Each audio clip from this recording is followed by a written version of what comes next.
God, America, y'all have truly outdone yourselves this time. I mean, seriously, I couldn't ask for a more exciting time to jump into politics than right now.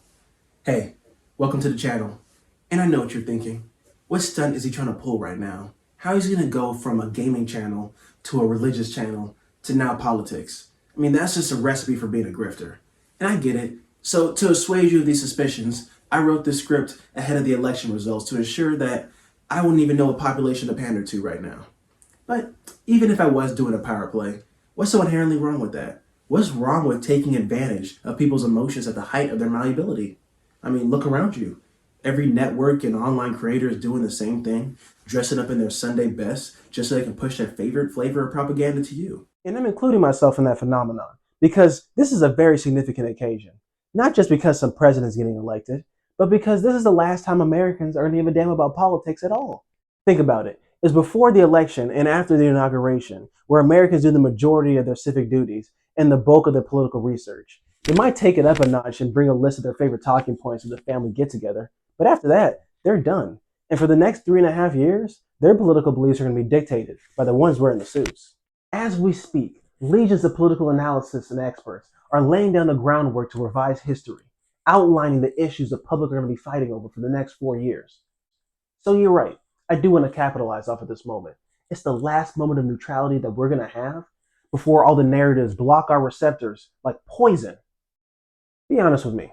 Are you truly content with your ability to assess politics at this moment? Do you want to stay at that level for the rest of your natural born life? Because at the rate discourse is going in this country, that's exactly what's going to happen to you. That's what's at stake. And trust me, you don't want to go down with this ship. That's not going to matter very soon. Because on the day of the Lord, or whatever day comes before that, all of our vain works are going to go up in flames, along with this passion project we call a country. And whatever's a hot button issue now won't even be a memory on that day. And all that remains is going to be the reality of what we've done. So instead of getting caught up in the crossfire between our respective parties and allowing institutions who pride themselves in their malignant practices to persuade you and to weaponize your beliefs, why don't you allow me to persuade you away from the course of the world? Now, depending on where you stand on the issues, this channel really hasn't done that much in terms of improving society. But all things considered, this channel has a much better track record than the alternatives. Unlike these institutions with ill intentions and questionable motives, I only had one donor. So for now, don't worry about how versed you are in politics. Don't worry about where your theological beliefs currently lie. We all have a rightful skepticism for how things are going right now. None of us wants to be a pawn in these institutions' games, and we all have contempt for what's corrupt. The worst thing that you can do right now is to let a contention lull you into ignoring that fact. So stick around a little bit. Let me share with you a perspective that may help inform you as where you can best direct your energy. Because is there anything we can do to change our outcomes here?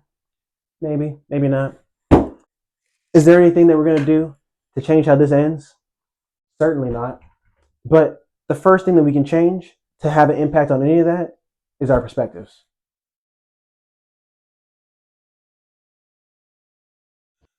I don't know how long you say you've been politically active, but it seems as though the world has only attempted to explain all of our psychosociological behaviors from a single perspective. Sociologists have dedicated the majority of our resources and attention to explaining the state of things from the angle that external states are the reason behind our internal behaviors, our conditioning, and in this case, our political outcomes. This mirrors a predominant perspective on social reform, which presumes that by altering the external states of society, that it will produce the desired internal change within the population. As a result, the primary focus of social movements focuses on targeting those external institutions to influence the internal states of the population. This equation seems very straightforward and cohesive, but in practice, how well is this tracking with reality? There's only so much that can be rationalized or explained from this angle of external conditioning, and so many factors exist beyond the realm of institutional influence that solely relying on this perspective as a foundation of social reform may be an outdated approach and may have led to the stagnation of potentially innovative movements in our time. I really want you to integrate this into your understanding. Those external factors only reflect one side of the societal coin. We don't discuss the side of the coin that reflects us and how much we contribute, only that of the nefarious government's contributions. I wouldn't immediately jump to attributing this to agenda or conspiracy. However, I do question if we're giving external institutions more credit than they deserve in this modern world. I would argue that one of the reasons we don't approach sociology from this perspective anymore is because the last time I recall Americans doing this, they used it to exonerate the unethical role external institutions played in the generational wealth gaps in African Americans, by attributing the end result of their systematic oppression to their inferiority. Instead of looking at the role the government played in these outcomes, they ignored them just to support their own prejudice. I had to preface my point with that disclaimer just to tell you I'm not trying to do that. I don't want to exonerate the government. That's not my aim here. After all, there's an entire field of study documenting how many outcomes the government's actions have influenced. I'd be insulting your intelligence by doing that, and I'd never do that. Nevertheless, how are we going to fully understand the contributions of our modern day institutions on society if we give them too much credit in these areas where we were complicit in creating them?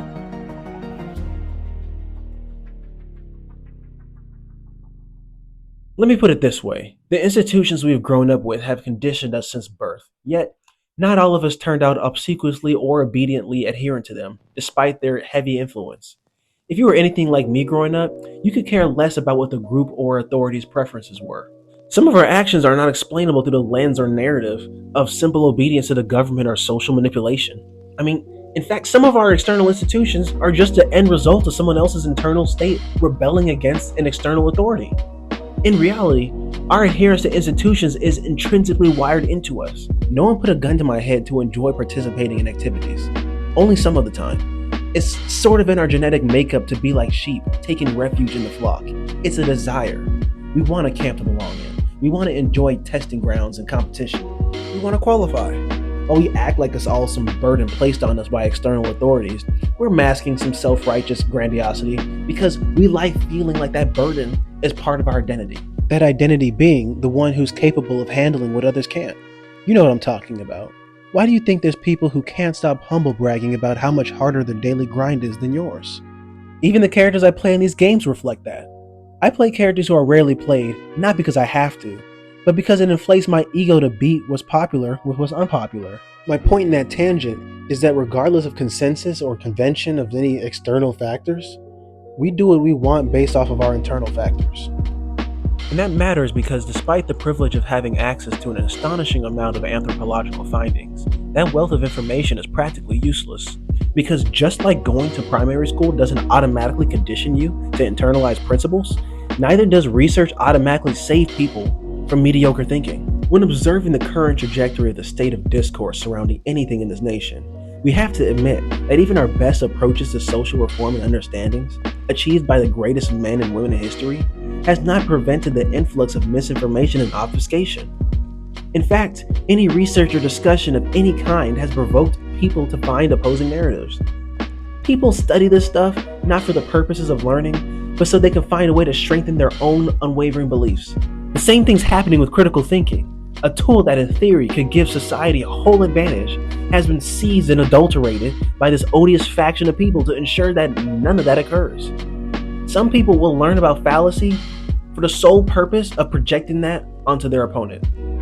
No matter how smart they think they are, the tree branch in their eye prevents them from seeing the splinters in societies. Or they like that tree branch exactly where it is, and they want it to take root in all of society. That's the conundrum that the world of discourse is facing right now, because it's hard to discern what's ignorant and what's intentional. As a result, the age of consensus is practically over, because consensus is analogous to concession. And in this culture where everything is a debate, making a concession is the equivalent of getting destroyed, wrecked, or cooked, even flambéed. Before such labels ever took root, concession was just a junction where two people evolved the conversation. The devil really stuck his foot in the pot when he cooked with this one, because it hits the brakes on enlightenment in a way that shatters our alignment. Now, instead of people growing or formulating suitable rebuttals, we just play dumb so we don't have to grow. It's a discourse cheat code. More often than not, fools win arguments by achieving a stalemate, avoiding anything that would lead to a conclusion. I've seen this practice in politics, online, and even in my personal life.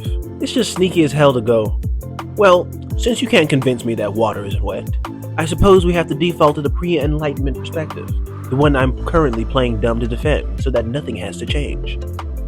You know, perhaps that individual's best interest is that water stays wet. Maybe it's the influencer's best interest that all the important issues remain in a state of stalemate. Stupidity is not a stupid strategy by any means. And I'm not claiming that every influencer is stupid. Some might be ignorant or just zealous. But the possibility that it's merely a facade for some scares me a whole lot more than if they just didn't know any better. Bottom line, you can lead a horse to water, but you can't stop it from pissing in the stream. People do what they want. Rhetoric at this point is like an antiviral drug. At one point, this stuff was used to save entire demographics who otherwise would not have survived the filter. However, viruses can adapt and become drug resistant, rendering this remedy completely obsolete. And yet still, we persist in prescribing this prescription by default. As a result, society has adopted this outdated presumption for social analysis because we're primarily attached to the idea that we're inherently good. Yeah, some information can be good. It doesn't mean we're going to do good things with that information. This story might not be entirely accurate, but I heard somewhere that one of these gas companies did research on how global warming was affecting the ice caps 50, 70 years ago. And they weren't doing this research to curb the rate at which the ice caps were melting to stop global warming. No, they were calculating when they would melt so that way they could have more advantageous trade routes through the Antarctic and beat their competitors. It wasn't for the betterment of humanity, it was for the betterment of themselves. Now, this might be fake news, but the fact that this story is so believable is hilarious to me. While that story might be uncertain, what's a fact is that the sugar industry, the cigarette industry, and probably a dozen other companies have done the research on the harms of their products and kept it a secret so they can keep selling. And then even after we learned about it, what did that awareness do? Our rates of death still go up. So it doesn't even matter. Aside from those nefarious examples, not even the most well-intentioned organizations or benevolent individuals have done much good with the information they already have access to. Both sides of modern activism are great at spinning our wheels and getting us to think that we're contributing to a revolution. But at this era, it's more of a belief than a strategy. Because what good has the information revolution of social media activism truly accomplished beyond awareness, arming the population with talking points, and keeping us busy? At what proportion has the government responded to this activism? At what proportion has institutions changed in reaction to these movements? Were any of these changes in favor of the good? If they did make a change, were the demands made by the movement even significant? Now, ironically, in astronomy, the word revolution means a celestial object that comes full circle. Did you know that? Which, if you think about it, is pretty funny. Considering here, it means that this is beyond the capacity of basic sociology to carry, beyond the realm of institutions, and beyond the scope of facile solutions to absolve. Don't just look at this collective tailspin society's in and waste your time calling it something it's not. God reigns sovereign over the earth, and he appoints all authorities. But why do we presume that God's will aligns with his nation's priorities? As if the Lord would be interested in helping the U.S. exploit the majority. Such beliefs give away our sense of superiority. It is really immaturity. Y'all are aware that God is a God of love and wrath, correct? If a leader is elected by God's will, that could actually involve two outcomes: prosperity for us or desolation for us. You should submit to authority as God commands, but please don't contort your mind into believing that every ruler is by default the correct choice for the needs of the country, regardless of what they do or say. Christians, vote your values, be strong in faith, but do not be deceitful to others or yourselves. God has appointed many people you would call incorrect choices. God has deleted many nations. Do you think that we're going to be an exception from that tribulation? God's will is absolute, and if we happen to be in a tailspin, we could easily just be reaping what we've sown.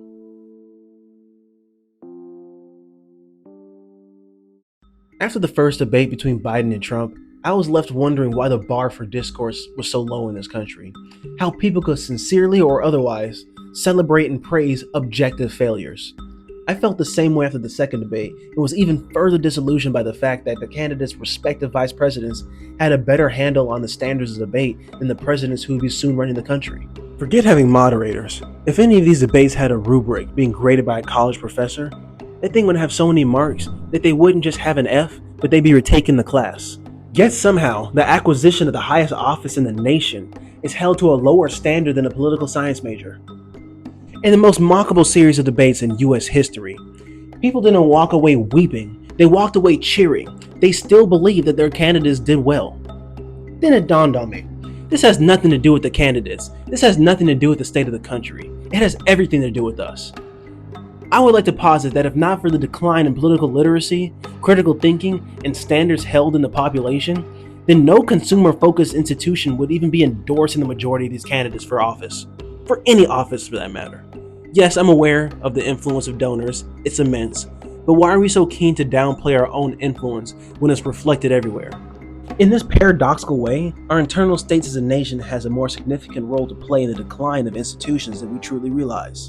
In fact, it stands to reason that the internal states in the population may have a greater influence on the axioms of change than the current discourse surrounding institutions discuss. Something that I think is integral to transitioning our perspective on the relationship between internal and external structures is understanding that in some areas, the population has a great influence on external institutions. Think about it.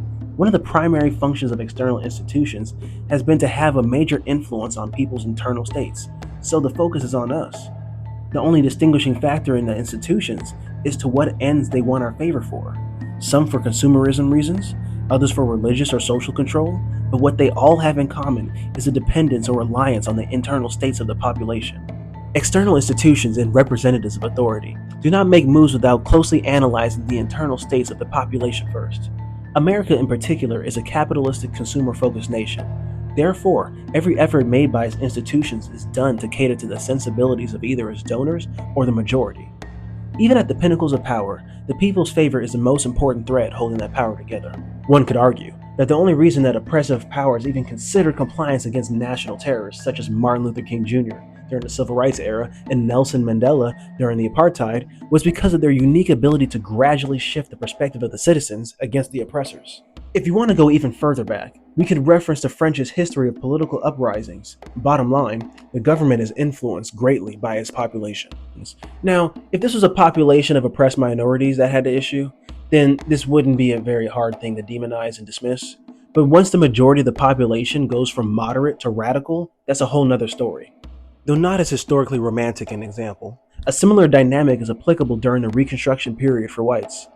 By no means were they oppressed, but the South did just lose their greatest source of economy after the Civil War and were forced to cohabitate with what they just considered cattle a few weeks ago. These hostile internal states of the Southerners likely fueled politicians who could be guaranteed their position of external power so long as they responded in a way that would be supported by their voters. The point I really want to drive in here is that where there is no internal support, then there is no shift in how external institutions will operate. Let's use this historically prolific dynamic and use it to explain the current movements in this political industrial complex we found ourselves in. There's an old adage that states that politicians specialize in campaigning and getting elected, not governing, and truer words have never been spoken. In a similar fashion how institutions cater to potential customers, so too do politicians try to cater to the values of the nation. You may not feel that this is an accurate statement, but that just reflects how fringe reality truly is. Think about it. In this generation, our politicians can say whatever they want because the convicted frustration you feel from their corruption and bigotry and deception is only shared by like 20% of the people. It's not even a margin worth addressing. While at the same time, 80% of people are actually more wrapped up in campaign issues and red herrings, and they're easy to manipulate. Don't play coy. Use common sense. You think that they would be catering to a minority of people who requires explanations, fact-checking, consistency? Or the population that requires, like, a fraction of that effort to mobilize? You know, I call myself a critical thinker, but I'm actually really dumb because every deceptive tactic that I see, I'm always going like, oh wow, that's clearly such a fallacious statement. Who do they think they're fooling? And then they immediately pan over to someone who you would think is having a religious experience. And I used to think that those talk show audiences were staged, but I think that was just to protect myself from the reality that real people can be like that. No more denying it, this is the new majority of the country. How accurate is the narrative that the majority of the population are just good people being shut out by the evil external forces of the government, when it's us who vote in the same type of people into positions of power and defend the same institutions of the authorities that make this country worse? Make this country worse for some. But out of respect for your time, I'll save the rest of that tirade for the next video, where I'll go into how much influence our internal states has on the media, and how the history of broadcast news networks nearly predestined us to the absurd political climate of today. Thank you so much for watching. Till next time.